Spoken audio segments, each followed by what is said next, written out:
예수님은 십자가를 지시기 전에 모두 3번의 재판을 받으셨는데 그 중에 제일 먼저 받으신 재판이 바로 오늘 본문에 기록된 사건이고, 이것은 이스라엘의 공회 앞에서 받으신 종교 재판이었습니다. 두 번째 재판은 빌라도 총독 앞에서 받은 것이고, 세 번째 재판은 헤롯 왕 앞에서 받은 것인데, 빌라도와 헤롯의 재판은 거의 형식적인 것이었고, 이 첫 번째 재판이 제일 중요하고 예수님을 정죄하고 죽이려던 자들에 의한 재판이었기 때문에 여기에서 결정된 것이 그냥 관철됐다고 보면 됩니다. 오늘날은 종교 재판이라는 것이 따로 존재하지 않습니다. 재판을 할 수 있는 유일한 권세를 가진 것은 국가입니다. 국가가 재판을 하고 종교 재판이라는 것은 더 이상 없습니다. 정교가 분리된 다음에, 그 말은 정치와 종교라는 얘기입니다. 정치와 종교가 중세에는 함께 있었지요. 그러나 그것이 근대 사회가 되면서 분리됐습니다. 그래서 공권력은 이제 교회가 아닌 국가만이 갖고 있습니다. 그리고 종교적인 이유로 누구를 탄압할 수 없습니다. 사실 저는 이런 생각을 해봅니다. 종교 재판을 오늘날 할 수 있다면 좋을 만한 때가 있지 않을까? 종교 재판을 했으면 좋을 만한 인물들이 있지 아니한가? 이 사이비 교주라든가 이단 교주, 사회를 어지럽히고 사람들을 미혹하는 거짓 선지자들에게 종교적인 재판을 할 수 있으면 얼마나 좋을까, 이런 생각을 할 때도 있습니다. 하지만 그런 인물이 있다고 하더라도 그들이 국가의 법을 어기기 전까지는 그들을 입건할 수 없습니다. 순전히 종교적인 차이가 있다고 해서 누구를 탄압할 수가 없는 시대에 우리가 살고 있습니다. 수십 년 전 70년대에 통일교가 미국에서 그 세를 확장하고 있었습니다. 그리고 사회적인 문제가 됐습니다. 왜냐하면 많은 젊은이들이 통일교를 가입하고 통일교를 가입한 다음에 가출을 하고 부모의 말을 듣지 않고, 그리고 이 젊은이들이 길거리에서 꽃을 팔면서 통일교에 돈을 벌어 주었습니다. 이것이 큰 사회적인 문제가 되고, 이런 통일교 교도들을 무니라고 불렀습니다. 무니즈라고 불렀는데, 미국 정부가 문선명을 제재할 방법을 찾지 못해서 결국은 어떤 죄목을 적용했냐면 세금 포탈죄를 적용했습니다.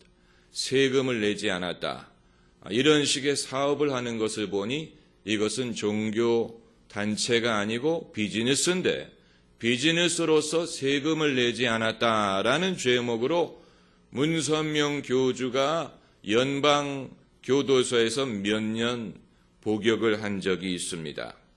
세금 포탈죄는 다른 방법으로 입건할 수 없을 때 최후의 보루로 사용하는 방법이지요. 과거에 알카포네도 이 마피아 깽단 두목이라는 것이 명백한데 다른 방법으로 그를 이 유죄를 입증할 수가 없었기 때문에 결국은 세금 포탈죄로 그를 감옥에 가둔 적이 있습니다. 일본에 옴진리교가 있지요. 옴진리교의 교주는 참 기괴한 인물이었습니다.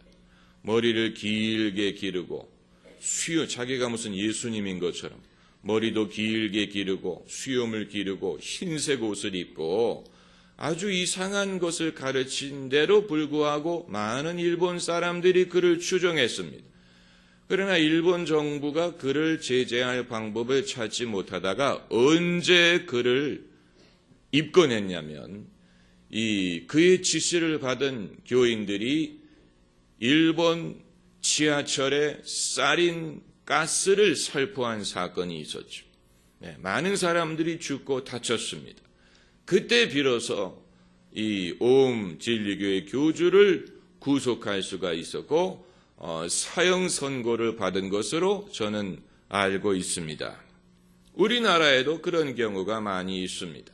JMS라는 이단이 있었는데 그 교주가 이 엄청난 교세를 자랑하고 사람들을 아주 이상한 것을 가르치고 젊은이들을 현혹을 시켰는데 결국 법을 그에게 적용할 수 있었던 길은 이 성폭행, 성추행 혐의였어요. 그런데 그 교주는 그걸 피해서 지금 해외에 도피하고 있는 것으로 저는 알고 있습니다. 이 모든 것이 보여주는 것은 현대 법치국가에서는 종교적인 이유만으로는 누구를 재판을 할 수 없고 그가 국가의 법을 어겼을 때만이 그를 처벌할 수가 있다는 사실입니다. 이슬람 국가에서는 아직 정교가 분리되지 않았습니다. 그렇기 때문에 이 종교의 법을 어기는 것은 국가의 법을 어기는 것이고 국가의 법을 어기는 것은 종교의 법을 어기는 것입니다. 정치와 종교가 분리되지 않았습니다. 그렇기 때문에 사우디아라비아 같은 나라에서 도둑질을 하다가 붙잡히면 코란에 명시된 대로 칼로 손목을 자릅니다. 그들에게 있어서 종교의 법을 집행하는 것과 국가의 법을 집행하는 것은 같은 그런 차원에 있습니다. 이건 무시무시하지요. 도둑질했다고 손목을 잘라버리면 어느 게 더 위험하다고 여러분 생각하십니까? 서구 사회, 법치국가처럼 이단, 사이비, 거짓 선지자들이 아무런 제재 없이 사람들을 미혹시키고 진리를 왜곡하고 아주 이상한 것을 가르치더라도 방치하는 것과 아니면 종교적인 규칙을 엄격하게 적용해서 어기는 자를 종교의 규칙에 따라서 엄하게 처벌하는 사회와 어느 것이 더 위험하다고 생각을 하십니까? 그런데 기독교 국가들도 과거에 종교재판을 해본 적이 있습니다. 중세 종교재판이라는 것은 아주 무시무시한 것이었습니다. 우리가 잘 아는 종교재판에 회부된 유명한 인물들이 누가 있습니까? 갈릴레오가 한 예지요. 갈릴레오가 지동설을 주장했다가 이 교회에서 그것을 포기하지 않으면 종교재판에 회부하겠다 해서 갈릴레오가 자기의 주장을 철회했습니다. 그래서 법정을 나오면서 뭐라고 말했다고 했어요? 그래도 지구는 돈다. 유명한 일합니다마는 갈릴레오는 그래도 무사하게 풀려난 경우입니다마는 이단으로 몰려가지고 화형당한 사람들 많습니다. 특별히 개신교도들, 종교개혁이 일어난 이후에 개신교도들이 가톨릭교회에 의하여 이단으로 몰려서 화형을 받은 경우가 많이 있었고 잔다르크, 우리가 잘 아는 잔다르크가 이 프랑스의 왕자가 왕으로 재위하는 것을 도와주었죠. 그런데 영국군에게 잡혔습니다. 그때 영국이 잔다르크를 종교재판에 회부했어요. 그냥 재판이 아니고 종교재판에 무슨 죄목으로? 마녀라는 죄목으로 종교재판에 회부해서 화형을 시켜서 죽였습니다. 그러니까 기독교 국가가 과거에 종교재판이라는 것이 있었는데 너무 많은 무고한 사람들이 종교의 이름으로 죽었습니다. 그렇기 때문에 어느 것이 낫냐를 생각할 때 어느 것이 낫냐? 우리가 굳이 선택을 해야 된다면 어차피 지금 우리가 사는 이 시대는 누가 강요한다고 믿는 시대가 아니고 사람들이 저마다 자기가 스스로 생각하고 자기가 스스로 판단하고 믿든 믿지 않든 각 사람이 자신의 자유의지에 따라서 선택하는 시대이기 때문에, 그렇기 때문에 거짓 선지자 또 이단의 문제는 누가 그 종교를 강요하는 게 아니라면 결국 사람이 그것을 믿고 안 믿고 하는 것은 자기가 판단하고 자기의 선택과 자기의 생각의 자유에 의한 것이기 때문에 그 자유를 속박하면서까지 이 진리를 보호할 필요는 없다고 보는 것입니다. 사람들이 저마다 자기의 자유의지를 사용해서 믿든 믿지 않든 믿으면 믿는 사람의 책임이고 안 믿는 것은 그 사람의 자유고 이것을 우선순위로 보기 때문에 그것을 훼손시키면서까지 사람들을 어떤 사입이라든가 거짓으로부터 보호할 필요가 없다고 판단하는 것이 이 시대의 사상입니다. 그리고 과거에 했던 것처럼 종교의 이름으로 사람을 탄압할 때 더 많은 것을 잃어버릴 수 있다라고 보는 것입니다. 이것이 사실은 옳은 판단입니다. 그렇기 때문에 우리 그리스도인들은 이런 모든 것에 대한 균형 잡힌 시각을 가져야 되고, 그렇기 때문에 여러분 교회의 역할이 굉장히 중요한 것입니다.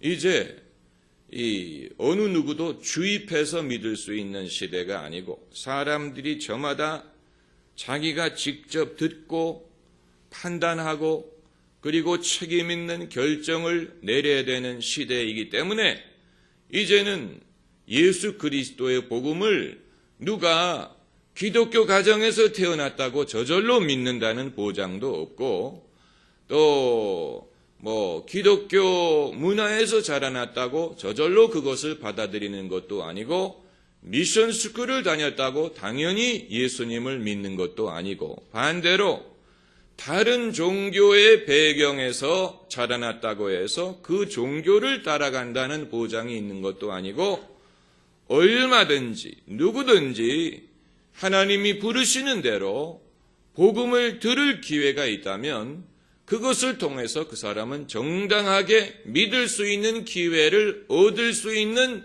시대가 되었습니다. 그렇기 때문에 복음을 사명감을 가지고 효과적으로 의도적으로 최선을 다해서 복음을 전하는 교회의 사명이 중요한 것입니다.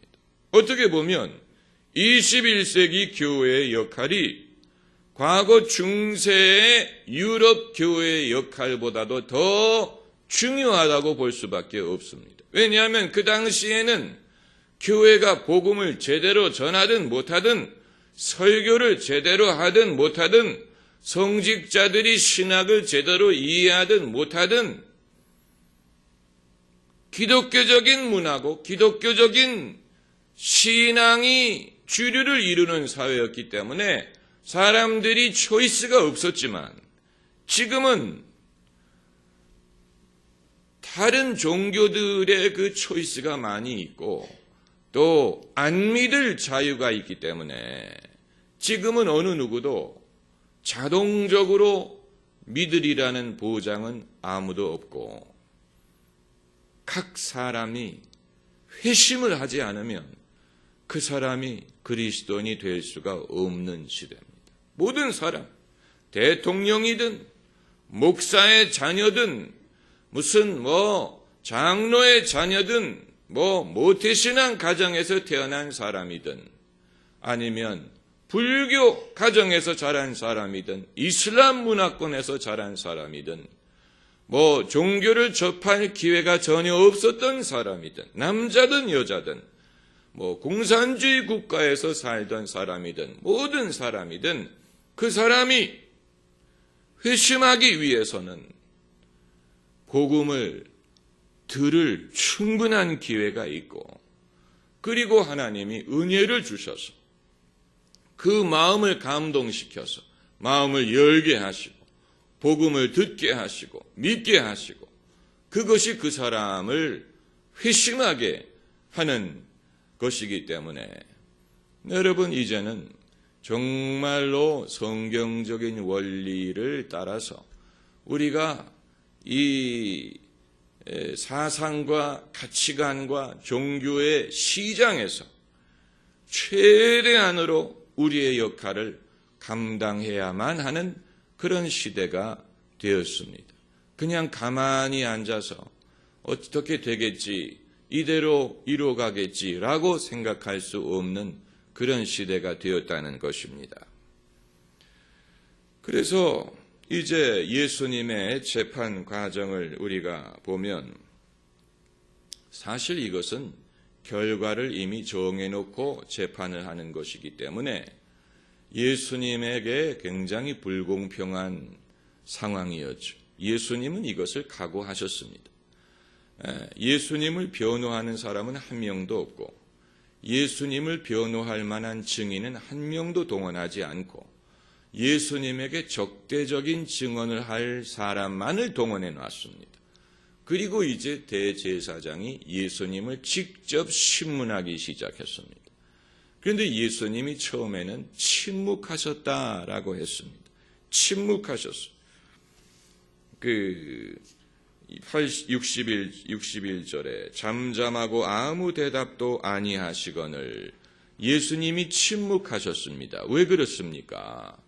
예수님이 대답을 하신들 이들이 그것을 믿을 것도 아니고 들을 것도 아니고, 예수님이 이 말씀을 하시는 것이 오히려 구차한 변명이 될 수가 있기 때문에 마치 나는 안 그랬습니다. 나는 뭐 잘못한 게 없습니다. 내 원래 의도는 그게 아닙니다. 이런 식으로 나를 살려주십시오. 나를 좀 봐주십시오. 뭐 이런 구차한 변명으로 들릴 수가 있기 때문에 예수님은 침묵하셨는데, 그런데 대제사장이 결정적인 질문을 합니다. 뭐라고 묻냐면 61절에 내가 찬송받을 자의 아들 그리스도냐. 여기서 찬송받을 자라는 것은 하나님을 일컫는 것입니다. 유대인들은 하나님이라는 이름을 입에 올리는 것을 꺼렸습니다. 그래서 다른 표현으로 하나님을 일컫는 경우가 많아서 전능자라든가 뭐 이런 식으로, 그래서 찬송받을 자의 아들 그리스도냐, 이 질문에 대해서는 예수님이 답변을 하실 수밖에 없습니다. 만약에 이 질문에 예수님이 침묵하셨다든가 아니면 이 소극적으로 답변을 하셨다면 그것은 오히려 예수님이 누구냐를 우리가 신뢰하는 데 있어서 문제가 되었을 것입니다. 만약에 이 질문에 대해서 예수님이 머뭇거리셨다든가 아니면 그건 사람들이 그렇게 말하는 거고 나는 한 번도 그렇게 가르친 적이 없다, 뭐 이런 식으로 예수님이 대답을 하셨다면 예수님이 생명을 보존하셨을 수는 있지만, 그러나 그러면 지금까지 이 사람들이 예수님에 대해서 믿고 있었던 모든 것을 번복하는 것이 되었을 것입니다. 그렇기 때문에 예수님은 이 질문에만큼은 침묵하실 수가 없었고 또 불분명하게 대답하실 수가 없었습니다. 그래서 예수님은 적어도 마가복음에 기록된 것으로는 이제껏 한 번도 말씀해 보신 적이 없는 굉장히 농도 있는 답변을 하셨습니다. 그것이 바로 62절에 예수께서 이르시되 내가 그니라, 그 말은 내가 그리스도다라는 말입니다. 인자가 권능자의 우편에 앉은 것과 하늘 구름을 타고 오는 것은 너희가 보리라. 아주 강력한 발언을 하셨습니다. 이 발언은 정말로 예수님이 하신 역사적인 기록이라고 볼 수밖에 없습니다. 왜냐하면 만일 마가가 예수 그리스도가 누구냐 하는 단서를 제공하는 데 있어서 대제사장의 신문의 결과로서 예수님이 가장 농도 있는 말씀을 하셨다라고 기록을 의도적으로 하려고 했다면 그것처럼 이상한 것이 없는 것입니다. 만일 마가가 예수님이 하시지 않은 말씀을 자기가 지어내려고 했다면 더 멋있는, 더 그럴듯한 그런 분위기에서 예수님이 이런 선포를 하셨다고 기록을 하지, 재판하는 자리에서 대제사장이 묻는 질문에 예수님이 당신에 대한 가장 강력한 발언을 하신 것으로 기록할 이유가 없는 것입니다. 마가가 이렇게 기록한 이유는 예수님이 실제로 이렇게 대답하셨기 때문이에요. 그렇기 때문에 여기에서 우리는 이 기록이 정말로 예수님이 하신 말씀일 수밖에 없다고 보는 것입니다. 이 개그 콘서트를 보면 이 서로 사귀는 남녀가 항상 이렇게 서로 티격태격하는 그런 그 장면을 코믹하게 연출하는 게 있지요. 주로 무슨 설렁탕 집이라든가 편의점이라든가 이런 데서 대화가 이루어지지 않습니까? 그래가지고 남자가 안 되겠어, 우리 헤어져. 그러면 무슨 그런 얘기를 편의점에서 해. 이런 식으로 그 재미있지 않습니까? 마찬가지로 예수 그리스도가 누구냐 하는 굉장히 중요한 기록을 마가가 하는 데 있어서 만약에 마가가 이것을 지어내는 것이라면 하필이면 재판받는 자리에서 예수님이 신문에 답변하는 말씀을 통해서 예수님이 누구냐는 말을 하겠습니까? 정말로 예수님이 이 말씀을 하셨기 때문에 그대로 기록한 것이라고 볼 수밖에 없는 것입니다. 그런데 여기에 이제 기독론적으로 아주 중요한 말씀이 등장을 합니다. 얼마나 중요하냐면 사도신경에 거의 그대로 인용을 할 정도로 내가 그니라, 인자라는 말은 예수님이 당신을 일컬으실 때 즐겨 사용하셨던 표현입니다. 인자가, 그 말은 내가라는 뜻입니다. 인자가 권능자의 우편에 앉은 것과 하나님의 우편에 앉은 것과 하늘 구름을 타고 오는 것을 너희가 보리라. 사도신경에 그대로 채택하지 않았습니까? 이 전능하신 하나님 우편에 앉아 계시다가 저리로서 산 자와 죽은 자를 심판하러 오시리라. 사도신경에 포함할 정도로 굉장히 중요한 기독론적인 사실이 여기에 기록이 되어 있습니다. 권능자의 우편에 앉다. 우편이란 말은 이제 아들 그리고 상속자라는 뜻을 가지고 있고 앉았다라는 말은 이제 높임과 영광과 예배를 받으신다는 얘기입니다. 성경에서 쓴다는 말은 섬긴다는 말이고 앉은다는 말은 잔치자리 또 식사자리 또 대접받는 자리에 앉는다는 뜻을 가지고 있습니다. 종은 서 있고 주인은 앉습니다. 예수께서 이제 고난을 당하신 다음에는 더 이상 그 고난이 지속되는 게 아니고 하나님 우편에 앉아서 영광을 받으시고 그리고 이 하늘 구름을 타고 오는 것, 이건 재림에 대한 말씀입니다. 예수님이 영광 중에 재림하실 것을 말씀하셨습니다. 왜 이 시점을 기다려서 이 중요한 발언을 하셨는지는 우리가 알 수 없습니다마는 이 말을 듣고 대제사장이 자기 옷을 찢으며 그 당시 옷은 찢기가 쉬웠나 봐요. 요즘 옷은 쉽게 찢기가 어렵지요. 꿰맨 부분을 따라서 찢으면 모를까 찢는다는 말은 강력한 어떤 그 자기의 감정을 말하는 거예요. 강력한 반발을 뜻하는 것입니다. 자기 옷을 찢으며 가로되 우리가 어찌 더 증인을 요구하리요. 이건 역설적이지만 대제사장이 판단하기에 예수님을 정죄하기 위하여 더 다른 증거가 필요 없다고 판단을 해서 우리가 어찌 더 증인을 요구하리요라고 말했는데, 그러나 이것은 역설적으로 예수 그리스도가 누구냐를 아는 데 있어서 우리에게 이보다 더 큰 증인은 필요가 없는 것입니다. 우리가 예수 그리스도를 신뢰하고 믿기에 더 큰 증언이 필요 없어요. 예수님이 하신 말씀 자체가 가장 큰 증거가 되는 거예요. 이 제사장은 예수님을 정죄하기 위하여 더 증인이 필요 없다라고 말했지만, 그러나 그 말씀이 성경에 기록이 되어서 이제 우리가 예수 그리스도를 믿고 신뢰하는 데 있어서 더 이상의 증거가 필요 없다. 이런 식으로 하나님은 말씀하고자 하시는 것입니다. 기도하십시다.